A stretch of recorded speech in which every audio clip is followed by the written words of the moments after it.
Hello students, कैसे हो? Lecture समझ में आ रहे हैं या नहीं? आ रहे हैं तो ताबड़तोड़ शेयर करो, लोगों से सब्सक्राइब कराओ। और नहीं आ रहा है तो कमेंट बॉक्स में लिखो कि सर यहाँ पे प्रॉब्लम हो रही है, तो उसका सोल्यूशन दूसरे तरीके से निकालेंगे। ये लेक्चर्स थोड़े लंबे जरूर हो रहे हैं, बट इसे अपने क्लास लेक्चर से कंपेरिजन करो तो तुम्हें इक्विवेलेंट मिलेगा, ये लगभग बराबर मिलेगा। तो जब बराबर है तो फिर टाइम मत देखो, बस स्टार्टिंग से एंड तक पूरा लेक्चर सुनो। साथ में इस बात पे भी गौर करना कि तुम्हें किसी तरह की और बुक्स पढ़ने की जरूरत नहीं है। एनसीईआरटी भी नहीं है, जो तुम्हारे यहाँ सप्लीमेंट्री बुक्स वगैरह लग रही हो, चाहे जो स्कूल हो, उसकी भी जरूरत नहीं है, क्योंकि तुम्हें यहाँ पे डीप नॉलेज दूंगा मैं। अब इतना ही डीप नॉलेज दूंगा जितना कि तुम्हें जरूरत। क्वेश्चंस बुक भी नहीं लेनी पड़ेगी in the month of November December, यानी जो अनसॉल्व आती है, जैसे कि मेरे को बताता हूँ, गेट टुगेदर दिख रही है, एग्जाम आइडिया दिख रही है, और प्रिस्टीन करके दिख रही है, आर्यन दिख रही है, विद्या दिख रही है, रोहित दिख रही है। करीब 12 से 13 तो मुझे यहां से दिख रहे हैं अपनी लाइब्रेरी में, छोटी सी जो है। परेशान होने की जरूरत नहीं है, नोट्स तुम्हें वीडियो के डिस्क्रिप्शंस में मिल जाएंगे, वहां पे लिंक रहेगा, उस लिंक पे विजिट करो और तुम्हें नोट्स इस लेसन के मिल जाएंगे। तो शुरू करते हैं। इसी लेसन में हमारा नेक्स्ट टॉपिक है द एज ऑफ रेवोल्यूशन। ठीक है, अब जब हम रेवोल्यूशंस की बात करते हैं तो उसके पहले हम प्रीवियस टॉपिक पे आते हैं। रेवोल्यूशनरीज मिलता है हमें, जिसमें हम जोसेफ मैगरी जैसे नाम सुनते हैं। जब हम रेवोल्यूशनरीज की बात करते हैं तो रेवोल्यूशनरीज इमर्ज कैसे हुए? क्योंकि जो हमारी कंजर्वेटिव रिजिम्स थी after restored of treaty of Vienna in 1815, यानी 1815 में जो ट्रीटी ऑफ वियना होती है, इसके बाद कंजर्वेटिव रिजाइम्स को क्या किया जाता है? रिस्टोर किया जाता है। जब रिस्टोर होती हैं तो इन्होंने क्या किया? डिसेंट और क्रिटिसाइज को टॉलरेट नहीं किया, यानी डिसेंट और क्रिटिसाइज को टॉलरेट नहीं किया तो इन्होंने क्या किया? प्रेस पे जो फ्रीडम थी उस पर सेंसरशिप लगा दिया, और उसी सेंसरशिप से इन्होंने जोड़ के देखा press of freedom and constitution under nation state. Nation state को देखा इन्होंने, कॉन्स्टिट्यूशन को देखा और प्रेस ऑफ फ्रीडम देखा, साथ में फॉर्म एंड एसोसिएशन देखा। उस वजह से रेवोल्यूशनरीज इमर्ज हुए और बनता है हमारे रेवोल्यूशन। रेवोल्यूशन कब? जब हमारे लिबरल्स एंड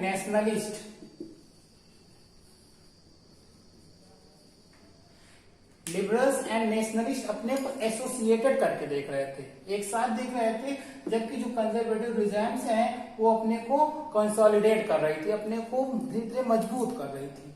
ठीक है, यानी इसमें फिर वही कौन लोग थे? Middle class, educated, professors class, government employees, peasant, farmers, ये सभी थे। ठीक, अब जब यहाँ पे इन लोगों ने क्या किया? रिवॉल्ट किया। तो सबसे पहले फर्स्ट अप हेबल कहाँ मिलता है हमें? जो फर्स्ट अप हेबल मिलता है वो हमें मिलता है फ्रांस में। फ्रांस में कब? जुलाई 1830, यानी फर्स्ट अप हेबल हमें मिला जुलाई 1830 फ्रांस में। इसका इंपैक्ट ये हुआ कि जो बोर्गो रिजाइन थी, इसको क्या किया गया? ओवरथ्रोन कर दिया गया, यानी फिर से ओवरथ्रोन हो गई। इसकी जगह पे क्या आ गया? कॉन्स्टिट्यूशनल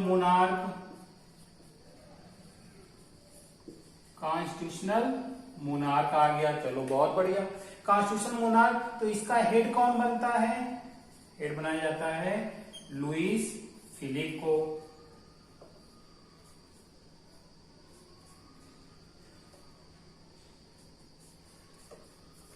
ठीक है बेटा, नेम में ज्यादा प्रॉब्लम नहीं है, नेम की स्पेलिंग सिमिलर हो सकती है, इधर उधर भी हो सकती है।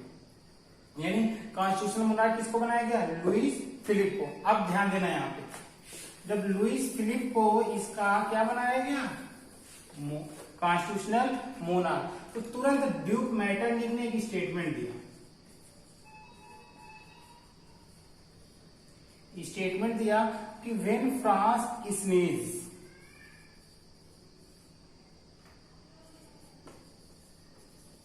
व्हेन फ्रांस स्नीज, जब फ्रांस को छींक आती है तो क्या होता है, the rest of Europe catch cold. लो, जब फ्रांस छींकता है तो बाकी यूरोप क्या हो जाता है, सर्दी और जुकाम। क्यों होता है, क्यों, क्योंकि जो फ्रेंच रेवोल्यूशन होता है उसी के बाद तो बाकी कंट्रीज सफरेज राइट की बात करने लगी, बाकी कंट्रीज राइट टू प्रॉपर्टी की बात करने लगी, right to freedom, right to speech की बात करने लगी। यानी अब फिर से इसने सीखा है, तो यानी फिर से रेवोल्यूशन होने वाला है। क्यों, क्योंकि जुलाई 1830 फ्रांस में रेवोल्यूशन हुआ और इसका तुरंत स्पार्क हमें कहां मिलता है, स्पार्क इन ब्रुसेल्स। ब्रुसेल्स में स्पार्क होता है और Brussels United Kingdom of Netherland से क्या हो जाता है, सेपरेट हो जाता है, यूनाइटेड किंगडम ऑफ नीदरलैंड से सेपरेट। और जैसे Brussels United Kingdom of Netherland से सेपरेट होता है, बेल्जियम क्या हो जाती है, Belgium emerged as independent country in 1832। ठीक है, ध्यान समझना, जो एज ऑफ रेवोल्यूशंस का फर्स्ट फेज है 1830, जो फर्स्ट अपहीवल होता है कहां पे होता है, फ्रांस में, जुलाई 1830। उसका इम्पैक्ट ये होता है कि बोर्बो रिजाइन जो है ओवरथ्रोन कर दी गई। जब बोर्बो फैमिली ओवरथ्रोन की गई तो उसकी वजह से वहां पे कॉन्स्टिट्यूशनल मोनार्क आता है, जिसका हेड बनाया जाता है लुइस फिलिप को बनाया जाता है। तभी ड्यूक मेटरनिक ने डिस्क्राइब किया कि when France sneeze the rest of Europe catch cold, जब फ्रांस चीखता है तो बाकी यूरोप को सर्दी और जुकाम हो जाती है। और उसका तुरंत स्पार्क कहां पे होता है, ब्रुसेल्स में होता है, जो कि यूनाइटेड किंगडम ऑफ नीदरलैंड का पार्ट उस समय होता है। 1815 के बाद बेल्जियम को इसके साथ क्या कर दिया गया था, ऐड कर दिया गया था ना। और जैसे स्पार्क होता है, ब्रुसेल्स क्या होता है, separate from United Kingdom of Netherland. Result, Belgium become nation state in 1832। आगे है ग्रीक वॉर ऑफ इंडिपेंडेंस। अब पहला तो हमें स्पार्क कहां पे मिला है, बेल्जियम में, वो क्या हो गया, ऐसा स्टेट बन गया। दूसरा ग्रीक वॉर ऑफ इंडिपेंडेंस। तो ग्रीक वॉर ऑफ इंडिपेंडेंस में जो वॉर स्टार्ट होता है इंडिपेंडेंस के लिए, the Greek war of independence started from 1821 when the national feeling spread in Europeans also in Greek। जब नेशनल फीलिंग यूरोप में spread हो रही थी, वहीं पे ग्रीक भी यूरोप का ही पार्ट है, तो वहां पे रिजल्ट क्या हुआ, 1821 से ग्रीक वॉर ऑफ इंडिपेंडेंस हुआ। अब 15th सेंचुरी से बात करते हैं, यानी ग्रीक जो है 15th सेंचुरी से किसका पार्ट था, पार्ट ऑफ ऑटोमन एम्पायर। यानी ग्रीक है part of Ottoman Empire since 15th century, यानी 15th सेंचुरी से पार्ट ऑफ किसका था, ऑटोमन एम्पायर का था। ठीक है, तो फिर जब एम्पायर का था तो यहाँ पे आखिर 1821 में हुआ, तो फिर ये इंडिपेंडेंट क्यों नहीं हो गया, तो उसका रीजन है कि केवल नेशनल फीलिंग्स यानी रेवोल्यूशनरीज ने इसको सपोर्ट नहीं किया था, केवल रेवोल्यूशनरीज की नेशनलिस्ट जो थी, ठीक है, वो नेशनलिस्ट की स्प्रिंट की वजह से यहाँ पे स्ट्रगल शुरू हुआ था। ठीक है, बट जैसे लिबरल और नेशनलिस्ट दोनों सपोर्ट करते हैं, क्यों, कैसे होता है देखो, एक्साइल फ्रॉम ग्रीक,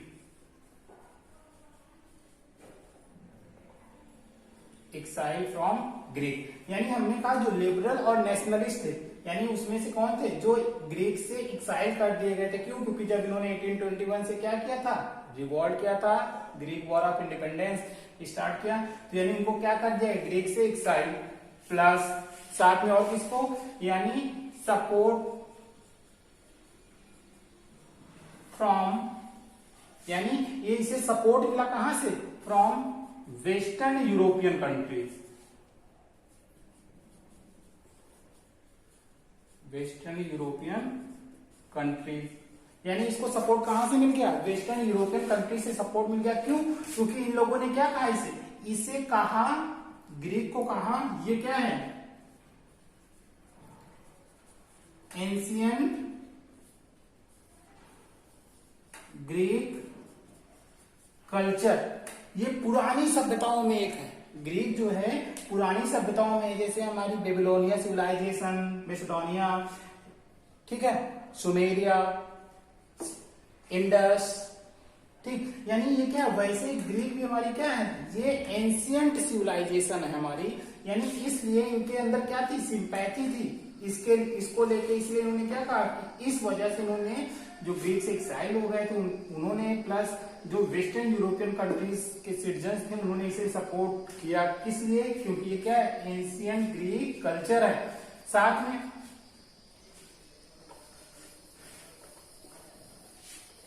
में फिर क्या? पोएट्स, आर्टिस्ट, यानी पोएट और आर्टिस्ट ने भी इसका सपोर्ट किया। क्यों? इन्होंने इसको लाउडेड किया, यानी आर्टिस्ट ने क्या किया? दे लाउडेड, यानी इसको कहा क्या? Cradle of European civilization.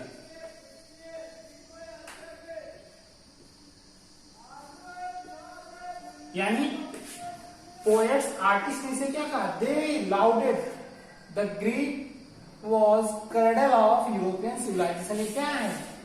ये पालना बताया गया, कहां का? यूरोपियन सभ्यता का पालना बताया गया, इसलिए उन्होंने क्या किया? इसको लाउडेड किया। इसके अलावा उन्होंने क्या किया? ऑर्गेनाइज्ड फंड लो, यानी पोएट्स, आर्टिस्ट ने क्या किया? फंड को कलेक्ट किया। फिर fought for Greek War of Independence। इसके अलावा इन्होंने क्या किया? ग्रीक वॉर ऑफ इंडिपेंडेंस के लिए लड़ा भी, जिसमें हम एक नाम लेते हैं पोएट का, लॉर्ड बायरन। यानी ये क्या थे? पोएट थे, इन्होंने फंड भी ऑर्गेनाइज किया। बाद में ग्रीक वॉर ऑफ इंडिपेंडेंस के लिए क्या करते? फॉट भी करते हैं, फाइट भी करते हैं। But Lord Byron died in 1824, यानी क्या हो गए? डाइड हो गए। ठीक, Lord Byron died in 1824 due with fever, यानी फीवर की वजह से इनकी क्या हो गई? मृत्यु हो गई। ठीक, यहां पे ध्यान समझना। ग्रीक वॉर ऑफ इंडिपेंडेंस, यानी इसको सपोर्ट कहां से मिलता है? जो इलीट ग्रुप है, पढ़ा लिखा ग्रुप था, कौन से? लिबरल और nationalist. Greek war of independence start कब होता है? 1821 से।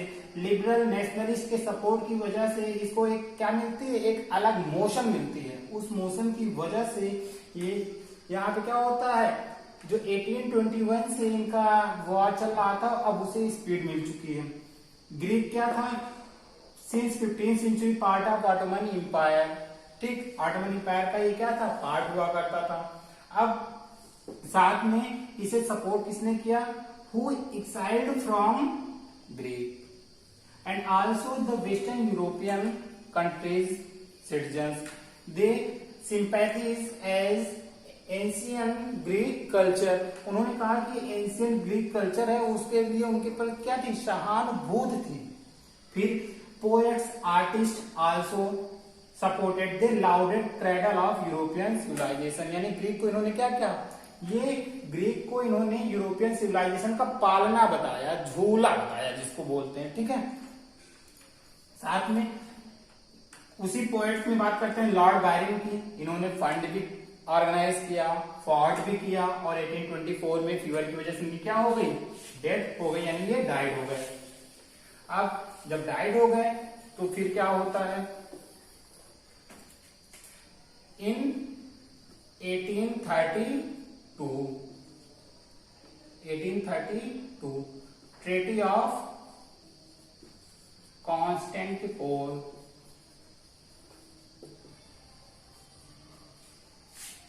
1832 में जो ट्रीटी ऑफ कांस्टेंट पोल होती है, इससे क्या होता है, ग्रीक हमें एक क्या मिलता है, एक नया नेशन स्टेट मिलता है। यानी हमने देखा कि रेवोल्यूशन की वजह से पहले तो बेल्जियम नेशन स्टेट बनता है 1832 में, फिर दूसरा बनता है ग्रीक वॉर ऑफ इंडिपेंडेंस, यानी ट्रीटी ऑफ कांस्टेंट पोल होती है, तो उसकी वजह से क्या होता है, ग्रीक भी 1832 में क्या बन जाता है, नेशन स्टेट। ठीक है, एज ऑफ रेवोल्यूशन में हमारा नेक्स्ट टॉपिक है रोल ऑफ कल्चर। अब जब रेवोल्यूशन हो रहा है तो इसमें कल्चर का क्या मतलब है, इस बात को समझना। बेटा जो कल्चर होता है ना, केवल वार से ही हम कंट्री में नेशनलिज्म और नेशन स्टेट नहीं लाते हैं। ठीक है, कि हम चलो आज AK-47 चलाते हैं, कल AK-56 कर देंगे, फिर बम ला देंगे, ठीक है, फिर अग्नि भी ला देंगे जो हमारी मिसाइल है, ठीक है, तेजस को भी छोड़ देंगे, तो इससे काम नहीं चलेगा बेटा। नेशन स्टेट बनाने के लिए हमें कल्चर का एक इंपॉर्टेंट रोल होता है, वो कैसे समझो। यहाँ एक तो हो गई हमारी म्यूजिक, आर्ट, पोएट्री, ठीक है,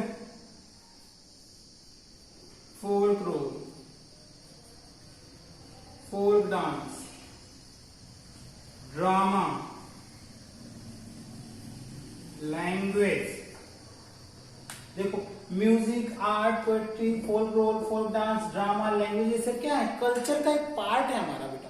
क्यों? क्योंकि इन सभी में हमें क्या मिलता है, म्यूजिक है, तो म्यूजिक को हम जब सुनते हैं, ध्यान देना, म्यूजिक क्या तुम्हारे ऊपर है क्या, नहीं है ना, सुनते हो, खो जाते हो, इमेजिनेशन में आ जाते हो ना। फिक्सियस आर्ट, फिक्सियस में ड्रा किया जाता है ना कुछ भी। पोएट्री फिक्सियस रहती है ना, फोल्क रोल फिक्सियस, फोल्क डांस फिक्सियस, ड्रामा इमोशंस पे रहता है, फिक्सियस रहता है। लैंग्वेज आपस में एक दूसरे को जोड़ती है, लैंग्वेज एक दूसरे को ऐसे जोड़ देती है। अभी बिहार चले जाओगे तो पूछिए क्या कर बाटे हो, तो फिर लैंग्वेज क्या कर रहा है, एक दूसरे को जोड़ रहा है। यानी इन सब में क्या मिलेगा हमको, इन सब में मिलेगा हमें, एक तो हमें मिलता है हमेशा इमोशंस, कूट के भरा रहेगा, इमेजिनेशन बहुत भरा रहता है, फिक्सियस बहुत ज्यादा, मिस्टीरियस फीलिंग अंबार लगा है। यानी ये सब इसमें, इन सभी में क्या होता है, ये सारी बातें होती हैं। अब ये सारी बातें हम तुरंत अपने में जोड़ लेते हैं। गाना तुम्हारे ऊपर नहीं बना, लेकिन गाना सुनते ही तुम इमेजिन कर लिए फिक्स से, हाँ यार ये तो मेरे ऊपर ही बना है। क्यों? क्योंकि इन्होंने रोल ऑफ कल्चर में ये शामिल है। क्यों? इन्होंने कहा कि ग्लोरिफिकेशन जो है हमारा साइंस और रीजन का, साइंस एंड रीजन, इसको हम क्रिटिसाइज करेंगे। क्यों? नेशन स्टेट बनाने में हम इसको हटाएंगे। इस बात को ध्यान देना बेटा, ये लाइफ का सबसे इंपॉर्टेंट पार्ट है, glorification of science and reason. ठीक है, साइंस एंड रीजन, यानी इसको हम जब रोल ऑफ कल्चर की बात करेंगे नेशन स्टेट बनाने में, तो इसको हम क्रिटिसाइज करेंगे और सपोर्ट किसको करेंगे, music, art, poetry, folk dance, drama, language. क्यों? क्योंकि इसमें इमोशन मिलता है, इमेजिनेशन मिलता है, फिक्सियस मिलता है, मिस्टीरियस फीलिंग्स मिलती है। अब इसको और समझाने के लिए तुम्हें लेके चलते हैं 1905 इंडिया।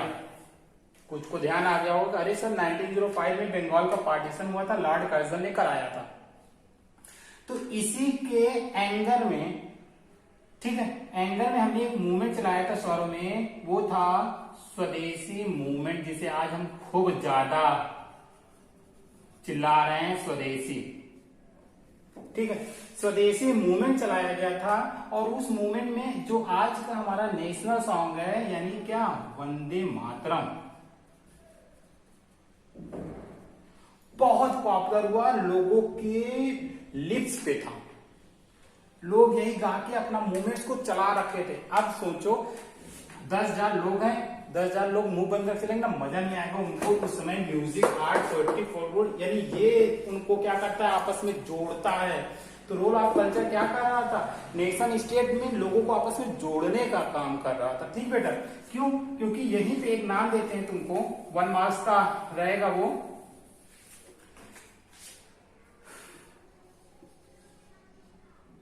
जोहान गॉटफ्रीड हर्डर, जर्मन से बिलोंग करते थे। ठीक है, जोहान गॉटफ्रीड हर्डर, इन्होंने कहा कि जो ट्रू जर्मन कल्चर है, ठीक है, इन्होंने कहा कि ट्रू जर्मन कल्चर वो सब में नहीं है। जैसे हम कहते हैं कि जो हमारी जो कल्चर है ना वो हर सब में नहीं आ पाती है, वैसे ही जोहान गॉटफ्रीड हर्डर ने क्या कहा कि ट्रू जर्मन कल्चर केवल कैसे लोगों में है, वो है दास वॉल्क, यानी ये आता है कि ट्रू जर्मन कल्चर किसमें शामिल है, तो ये 1 नंबर का रहेगा, लिखना है दास वॉल्क। यानी जोहान गॉटफ्रीड ने कहा कि ट्रू जर्मन कल्चर किसमें है, दास वॉल्क में शामिल है। यानी म्यूजिक, आर्ट, पोएट्री, फोक रोल, यानी ये क्या कर रहा है, नेशनलिज्म और नेशन स्टेट को स्ट्रांग करने की कोशिश कर रहा है। क्यों, क्योंकि इसको समझने के लिए हम थोड़ा सा एक एग्जाम्पल लेंगे तुम्हें, ये साइड में लिखा रहेगा, नहीं हटाते हैं, वो एग्जाम्पल है लैंग्वेज बेस पे, कि लैंग्वेज कैसे आपस में सिटीजन्स को जोड़ता है। ठीक है, लैंग्वेज एग्जाम्पल लेते हैं पोलैंड का। पोलैंड का पार्टीशन होता है end of 18th century, end of the 18th century. क्या होता है, पार्टीशन।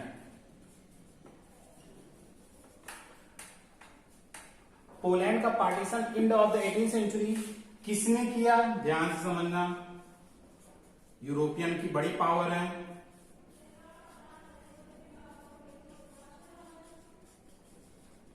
यानी रशिया, प्रशा, ऑस्ट्रिया क्या किए, पोलैंड का इन्होंने पार्टीशन कर दिया। अब पार्टीशन होते ही, अब ये इंडिपेंडेंट टेरिटरी तो है नहीं, यानी बट इन्होंने क्या किया, लैंग्वेज और म्यूजिक को बनाए रखा, यानी कि जो वहां की लैंग्वेज थी और म्यूजिक, इसको इन्होंने नहीं छोड़ा। क्यों, क्योंकि इसी के माध्यम से उन्होंने नेशनल फीलिंग, जो नेशनल फीलिंग थी ना, उसको अलाइव रखा। कैसे बताते हैं,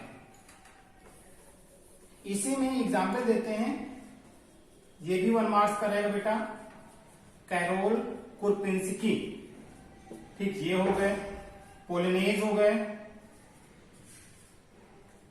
माजूरका हो गए। इन दोनों लोगों ने क्या किया, इन लोगों ने फोल्क डांस को नेशनल सिंबल कहा। किसके लिए, नेशनल यूनिटी के लिए, लोगों को जोड़ने के लिए उन्होंने कहा कि फोल्क डांस बहुत जरूरी है।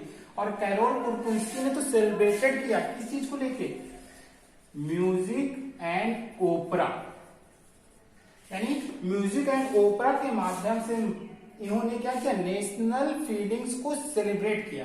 यानी हमने कहा ना कि लैंग्वेज इंपॉर्टेंट रोल प्ले कर रही है, म्यूजिक, ड्रामा, पोएट्री, आर्ट, ये सब क्या कर रहे हैं, इंपॉर्टेंट रोल प्ले कर रहे हैं। जिसमें कैरोल कुरपिंस्की की बात करते हैं तो उन्होंने सेलिब्रेट किया नेशनल फीलिंग को किससे, म्यूजिक, ओपरा से।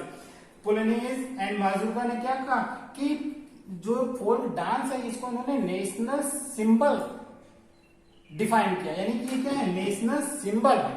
ठीक, तो यहां तक हमारा हो गया कि इसका क्या हो गया, पार्टीशन हो गया।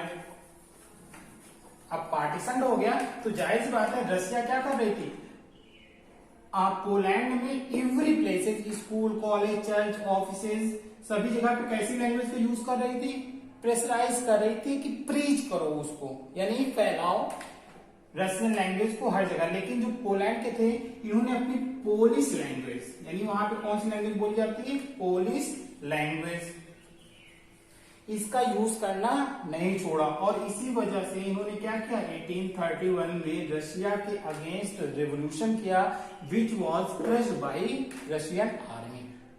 1831 का जो रिवोल्ट होता है पोलिश सिटीजन्स के माध्यम से, उसे रशियन ने क्या किया, क्रश्ड कर दिया। बट दे डिसाइडेड, यानी कि पोलैंड ने क्या किया, डिसाइड किया कि पोलिश लैंग्वेज का यूज हम करना बंद नहीं करेंगे। कहां नहीं करेंगे, चाहे वो हमारा रिलीजियस फंक्शंस हो, चर्च हो, ठीक, एनी अरेंजमेंट्स हो, यानी हम हर एक प्लेस पे क्या यूज करेंगे, पोलिश लैंग्वेज का यूज करते रहेंगे। ठीक, बट अब जब यूज करते रहेंगे तो उसका इम्पैक्ट क्या हुआ कि इन्हें पनिशमेंट मिलती है किस चीज की, कि इन्होंने प्रीच नहीं किया and they sent to Siberia, इन्हें साइबेरिया को भेज दिया गया और कुछ को पुट इन द जेल। यानी जो जो लोग पोलिश लैंग्वेज का प्रीच नहीं कर रहे थे या यूज नहीं कर रहे थे उन्हें या तो साइबेरिया या जेल भेजा जा रहा था। और ये कौन लोग थे जिनको भेजा जा रहा था, या तो ये प्रीस्ट थे, पुजारी या बिशप्स। ठीक है, क्योंकि इन्हीं के माध्यम से डिसाइड किया गया कि पोलिश लैंग्वेज का हम यूज कंटिन्यू करेंगे, चर्च है, स्कूल है, कॉलेजेस है, एवरी प्लेसेस पर। ठीक, रोल ऑफ कल्चर समझ में आया बेटा। पोलैंड एग्जाम लैंग्वेज को लेकर चल रहे हैं। पोलैंड क्या हुआ, इंडो 18वीं सेंचुरी पार्टीशन हुआ, किसने किया, रशिया, प्रशा, ऑस्ट्रिया ने। अब इंडिपेंडेंट टेरिटरी नहीं है लेकिन उसने लैंग्वेज और म्यूजिक को क्या रखा, अलाइव रखा, किसने, नेशनल फीलिंग के लिए। अब एवरी प्लेसेस पे जब रशियन लैंग्वेज यूज की जा रही थी तो उसी के अगेंस्ट पुलिस ने क्या किया, यानी पोलैंड सिटीजन्स ने 1831 में एक रिवॉल्ट किया, किसके against, Russia, which was crushed, समाप्त कर दिया गया।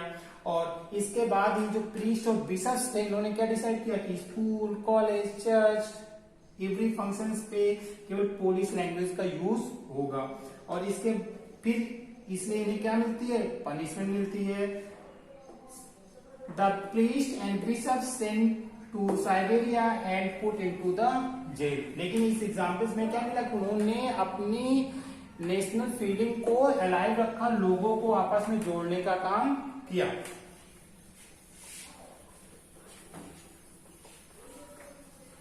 अब इसी में हमारा नेक्स्ट टॉपिक है एज ऑफ रेवोल्यूशंस में हंगर, हार्डशिप, पॉपुलर रिवॉल्ट। बेटा बहुत इजी टॉपिक है ये वाला, तो एकदम इजी है कि इस टॉपिक में ज्यादा मेहनत नहीं करनी है तुम्हें भी। देखो, पॉपुलर रिवॉल्ट को सबसे पहले तो भूल जाओ, एकदम भूल जाओ कि पॉपुलर रिवॉल्ट क्या होता है। तुम किसी भी चीज को पॉपुलर अपने तरीके से कह सकते हो, ठीक, किसी भी चीज को, ठीक। हंगर, भूख, हार्डशिप, कठिनाई के दिन, यानी कठिनाई के दिन। अब केवल करंट सिचुएशन पे आते हैं, करंट सिनेरियो पे आते हैं, इंडिया में आते हैं। तो इंडिया में आते हैं तो हमको हंगर और हार्डशिप दोनों मिलती है, दोनों मिलता है।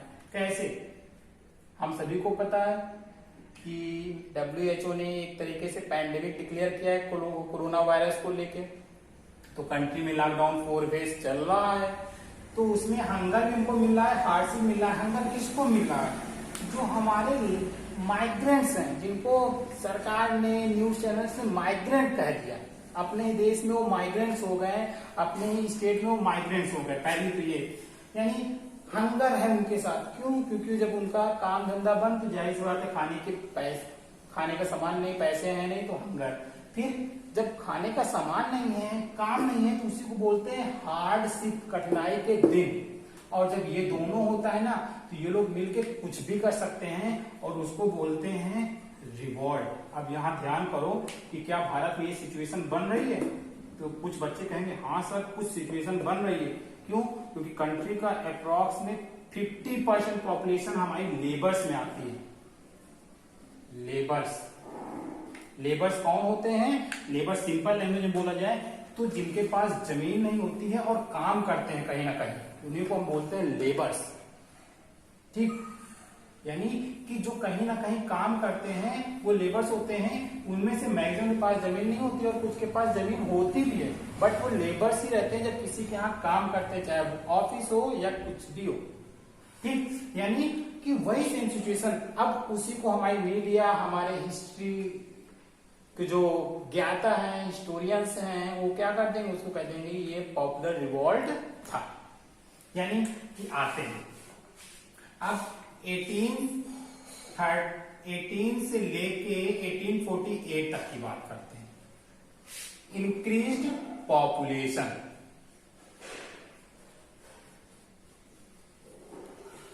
पॉपुलेशन इन यूरोप, यानी यहां से यहां तक में पॉपुलेशन यूरोप की बहुत बढ़ती है। स्पेशली हम अगर बात करें तो फ्रांस में भी यही सिचुएशन होती है, ठीक है।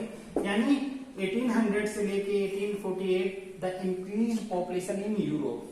अब more seekers of job than employment. लो, एक नई समस्या। इस पॉइंट को समझोगे तो भारत आ जाओगे तुम, क्योंकि भारत में जितने लोग काम करना चाहते हैं ना, उससे कम भारत में जॉब है। एम्प्लॉयमेंट क्या होती है, अनएम्प्लॉयमेंट क्या होती है, इसे हम फिर कभी इकोनॉमिक्स में बात करेंगे तो बेटर रहेगा, क्योंकि इकोनॉमिक्स का हमारा सेकंड लेसन जो रहेगा सेक्टर्स ऑफ इंडियन इकोनॉमी, वहां पे हम इसके बारे में बहुत डीपली बात करेंगे बेटा। तो यहाँ पे हम इसको छोड़ देते हैं, केवल इतना ही ध्यान दो कि more seekers of job than employment, यानी एम्प्लॉयमेंट उतनी कम थी कि जितने लोग जॉब करने के लिए तैयार थे, ठीक। Third, tough competition with the companies, ठीक है।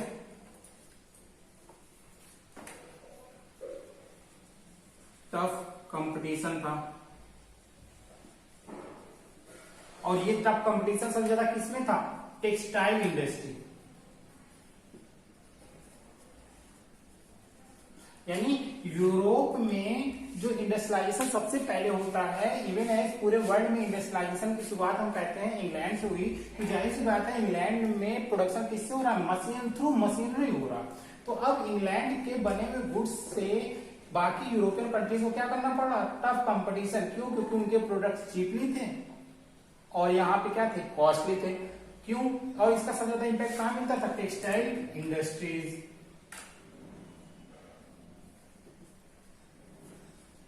Citizens migrated from rural areas to urban and lived in overcrowded। यानी अब जब गांव में हर एक चीज की समस्याएं हो चुकी हैं, तो गांव से लोग क्या किए, माइग्रेट किए इस उम्मीद में कि शहर में चल के सब कुछ अच्छा होगा। लेकिन शहर में क्या हुआ, इस समय सबको दिख रहा है।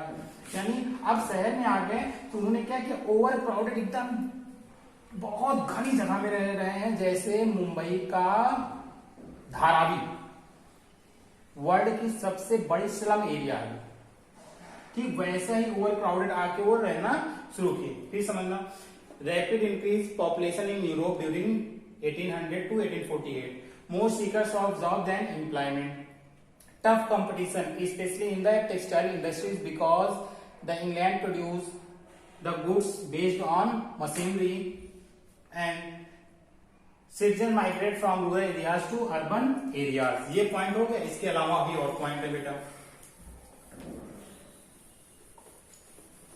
नेक्स्ट है क्रॉप फेलियर हो गई, लो और समस्या।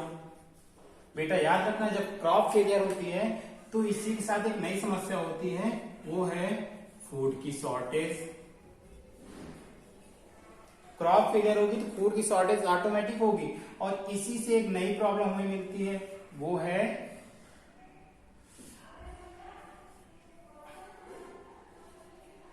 Rise the price of foods. यानी जो वहां पे ब्रेड्स थी उसके प्राइस क्या हो गए, बढ़ गए, हाइक हो गए, राइज हो गए। क्यों, क्योंकि जब क्रॉप फेलियर है, फूड कम है, तो फूड कम है तो जाहिर बात है फूड क्या हो जाएगा, महंगा हो जाएगा। ये सिचुएशन हमको मिल गई। इसके अलावा इसी तरह की सिचुएशन जब थी तो 1848 ऐसा समय आया जब लुइस फिलिप कौन था, ध्यान करो, कॉन्स्टिट्यूशनल मोनार्क फ्रांस का कब बनता है, 1830 में बनता है। तो 1848 में लुइस फिलिप को क्या करना पड़ा, फ्ली करना पड़ा, यानी कंट्री छोड़ के भागना पड़ा। क्यों, क्योंकि over crowded in the Paris streets, over crowded on the streets of Paris, ठीक है, यानी कि इतनी ज्यादा ओवर क्राउडेड ने क्या किया, पेरिस की सड़कों पे बैरिकेड्स जो लगे थे उसे ब्रेक कर दिया। लुइस को लगा कि ये मुझे क्या कर देंगे भैया, आज तो काम खत्म हो जाएगा। लुइस फिलिप क्या किए, फ्ली कर गए। जब लुइस फिलिप फ्ली कर जाते हैं, तुरंत नेशनल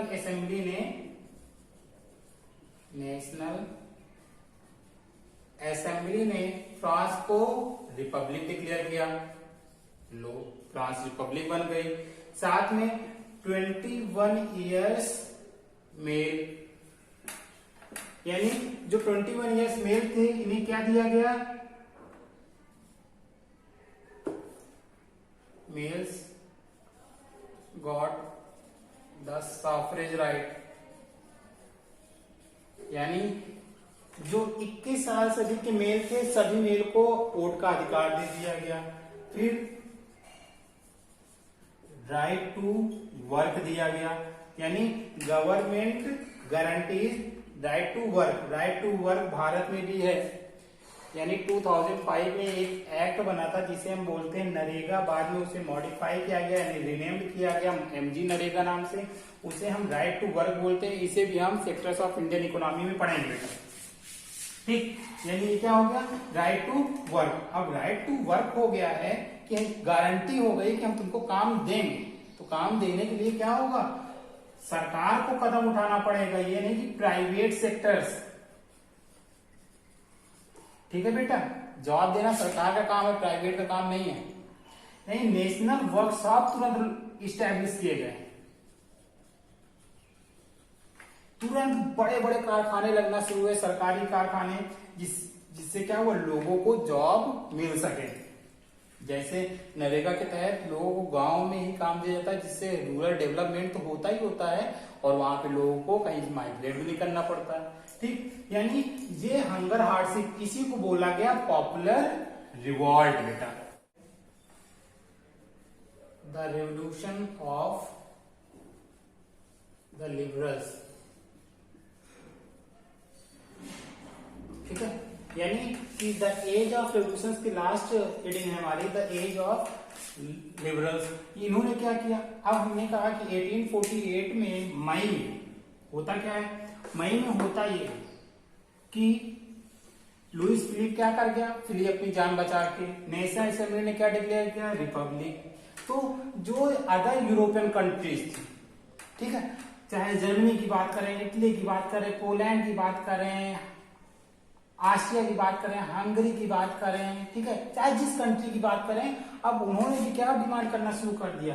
क्यों, क्योंकि यहाँ 21 इयर्स में वो क्या दिया गया था, सफरेज राइट, यानी यहाँ पे भी इन्होंने डिमांड क्या की कि हमें भी सफरेज राइट्स चाहिए, यानी इस कंट्रीज में। यानी एक जगह पे यूरोप में क्या चल रहा था, हंगर हार्डशिप के लिए रिवोल्ट चल रहा था, और उसी के पैरेलल में ही हमारा दूसरा रिवोल्ट चल रहा था। जो पढ़े लिखे लोग थे वो कह रहे थे कि हमें सफरेज राइट चाहिए, मेल फीमेल को भी चाहिए। इन्होंने साथ में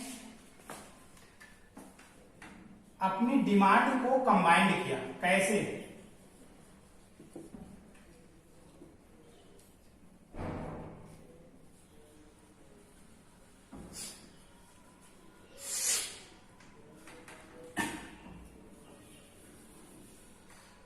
साथ में इन्होंने अपनी डिमांड को कंबाइंड किया, कैसे समझो, कॉन्स्टिट्यूशनलिज्म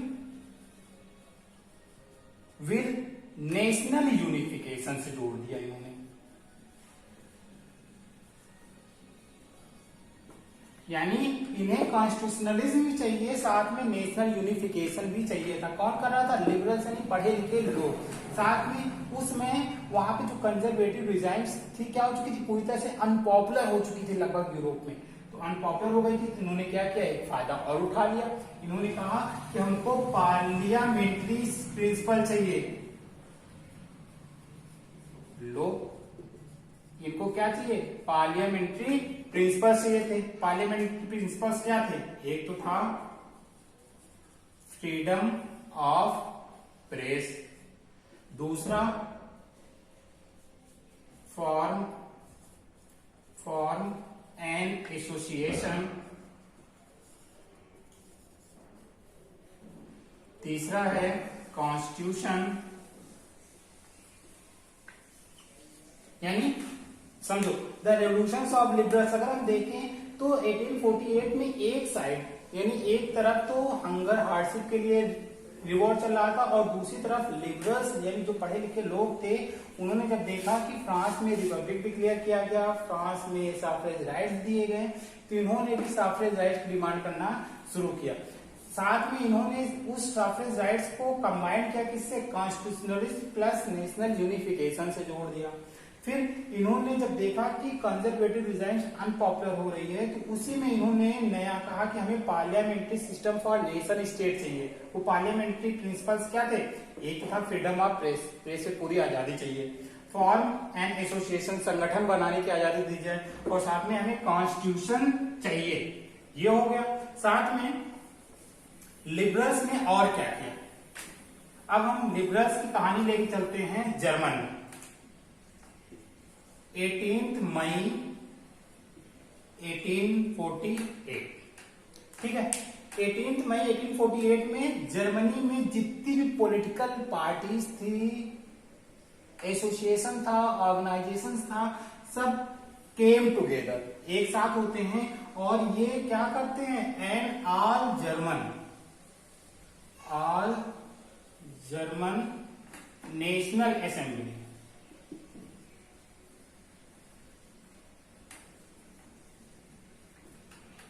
ठीक है, all German National assembly form करते हैं कब, 18 मई 1844 को। कहां पर, फ्रैंकफर्ट में, समझना। All the political parties, associations came together on 18th May 1848 in the city of Frankfurt and formed an all-German National Assembly and elected 831 representatives। यानी कि जब ये असेंबली बन जाती है तो इन्होंने क्या किया, 831 इलेक्टेड रिप्रेजेंटेटिव्स को इलेक्ट किया। अब ये हो गया, यानी इसे कहा गया कि जब ये नेशनल असेंबली बनती है तो इसको बोला जाता है फ्रैंकफर्ट पार्लियामेंट, ठीक है, फ्रैंकफर्ट पार्लियामेंट, समझना।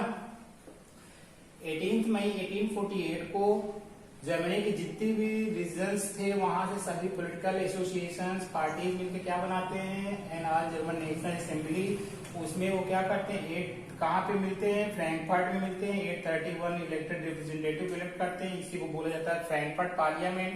फ्रैंकफर्ट पार्लियामेंट कन्वेंट कहाँ हुई थी, सेंट पॉल चर्च में हुई थी, ठीक, सेंट पॉल चर्च में हुई थी।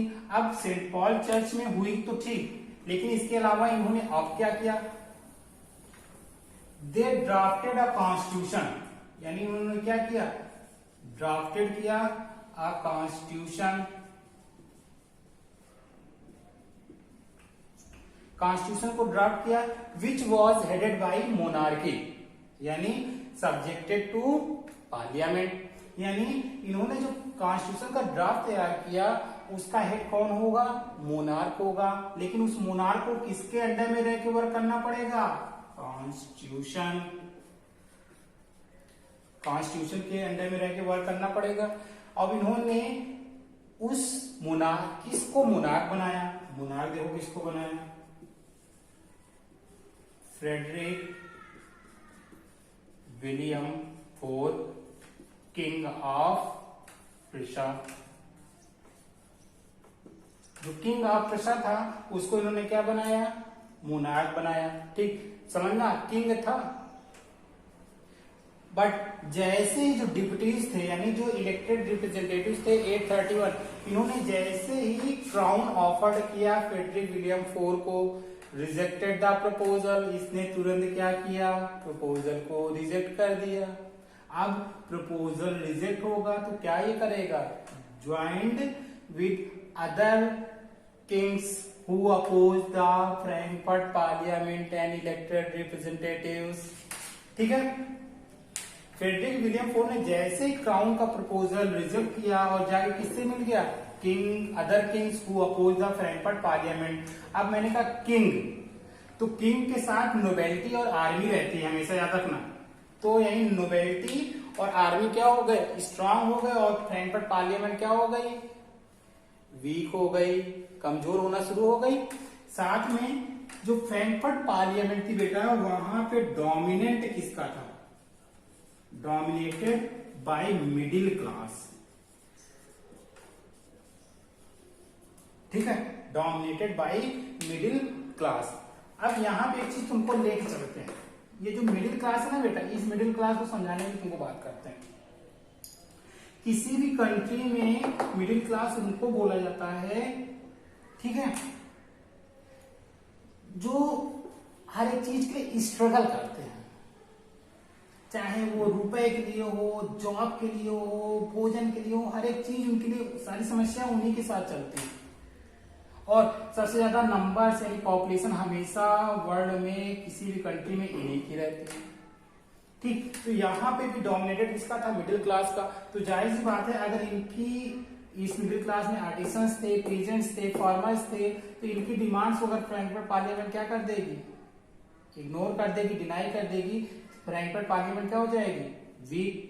और वीक होते ही क्या किया गया, आर्मी बुलाया गया and Frankfurt parliament was dismissed. अब फिर से इस बात को समझो पूरा था। On 18th May 1848, all the regions of German, every political parties, associations came together in the city of Frankfurt and formed an all German National Assembly. 831 elected representatives marched in St. Paul Church. ठीक, Saint Paul Church में क्या होते हैं, march करते हैं। क्यों, the Frankfurt parliament convent in Saint Paul Church. Frankfurt parliament कहाँ आयोजित हुई थी, सेंट पॉल चर्च में हुई थी। अब इसने क्या किया, drafted a constitution subject, it was headed by monarchy subjected to parliament, यानी कॉन्स्टिट्यूशन का ड्राफ्ट तैयार किया गया, उसका हेड कौन रहेगा, मोनार्क, लेकिन उसे किसके अंडर में रह के वर्क करना पड़ेगा, पार्लियामेंट के अंडर में रह के वर्क करना पड़ेगा। ठीक है, फ्रेडरिक विलियम IV को किंग बनाया जाना था, but he was king of Prussia, also rejected the proposal and joined to other kings who oppose the Frankfurt parliament and elected representatives. Then the army and nobility became stronger, वो मजबूत हो गए अपने आप को। And in the Frankfurt Parliament, the dominated by middle class. When the middle class proposals and demands were rejected by Frankfurt Parliament, the Frankfurt Parliament lost the support of middle class, and then the army was called and Frankfurt Parliament was dismissed. Dismiss हो गई बेटा। अब इसी में बात कर लेते हैं कि किसी भी रेवोल्यूशन होता है तो उसमें वुमेन्स का रोल क्या है। वुमेन्स, यहां पे भी वुमेन्स के रोल की बात करते हैं, तो वुमेन्स का रोल यानी ये एक्टिव थी, लगातार एक्टिव थी। साथ में इनको पॉलिटिकल राइट्स को देख के फ्रैंकफर्ट पार्लियामेंट में कंट्रोवर्सी भी हुई थी। इन्होंने अपनी मैगजीन्स निकाली, न्यूज़पेपर निकाले, पॉलिटिकल ऑर्गेनाइजेशन बनाए, पॉलिटिकल पार्टीज बनाई, यानी पॉलिटिकल राइट्स को लेके फ्रैंकफर्ट पार्लियामेंट में क्या हुआ, कंट्रोवर्सी हुई। इन्होंने क्या किया, publish newspaper, formed political association, but they never got the suffrage right, लेकिन इन्हें सफरेज राइट कभी नहीं मिला। नेवर गॉट सफरेज राइट, यानी कभी भी इनको वोट का अधिकार नहीं मिला। अब अधिकार नहीं मिला, बट दे कैन एडमिटेड, यानी इनको एडमिटेड करने की परमिशन थी। कहां पे, in the Frankfurt parliament was convened in Saint Paul Church. जब सेंट पॉल चर्च में फ्रैंकफर्ट पार्लियामेंट हुई तो वहां पे इनको एडमिट की परमिशन मिली थी, only in the gallery as a observer. Observer के रूप में इन्हें जो सेंट पॉल चर्च था उसकी गैलरी में, यानी ये बाहर बाहर खड़े होने की आजादी थी, यानी कि वुमेन्स को कोई भी राइट्स नहीं मिला था। बस बेटा आज के लिए इतना ही करते हैं।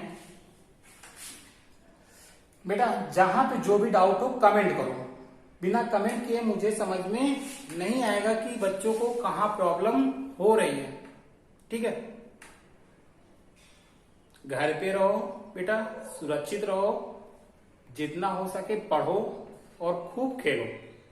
ठीक है, और हाँ बेटा शेयर और सब्सक्राइब करना मत भूलो, इसे अपने पास ही मत रख लो, इसको ताबड़तोड़ शेयर करो, ताबड़तोड़।